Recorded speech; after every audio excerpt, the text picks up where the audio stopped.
Hi, this is Kamran Ali, and I'm going to show you a sample of product launch press release today.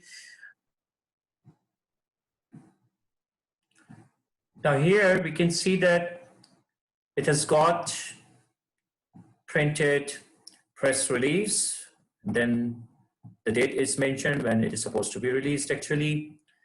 We can see the heading over here. The heading is written in present simple tense. The paragraph, it starts off with the location, and then it states the main features, sorry, slip for the slip of tongue, the main features of the product, right? That is MacBook Air. Now, this is basically the introductory paragraph. And as we discussed in the previous lecture, that we take over here when we're writing, a press release, we take or we use pyramid format, and that means you have to give the main aspects, right? Okay, or the main, information, right, in the first paragraph, covering all reporting questions, for example, what, where, when, and sometimes even how and why. Now over here, we can see that the first paragraph is about what features, does it have, right? Okay, now let's scroll down.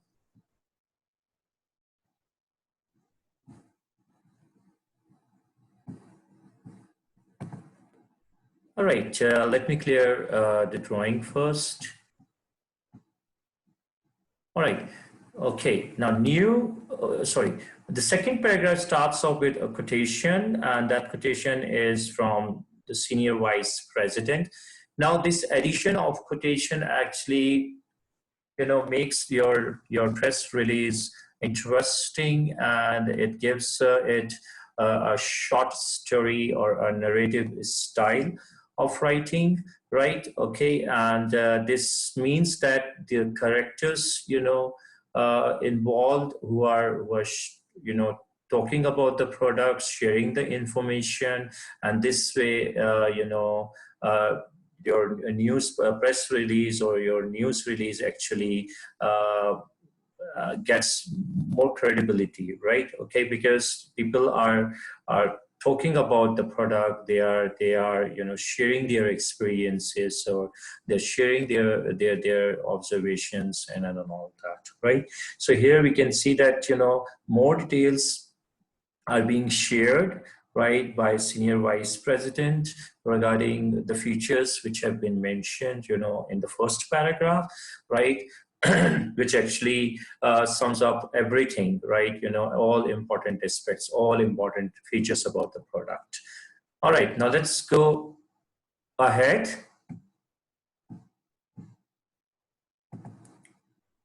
Now this is the last paragraph, and it is called a boilerplate, because over here the writer is giving the information about the history of the company, right? Okay, and it also gives information.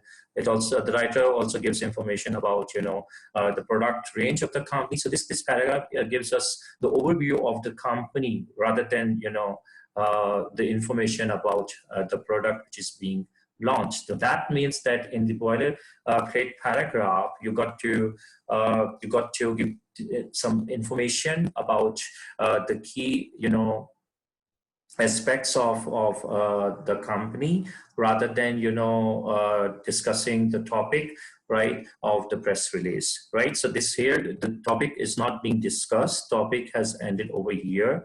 The product features are done, they've been explained, right?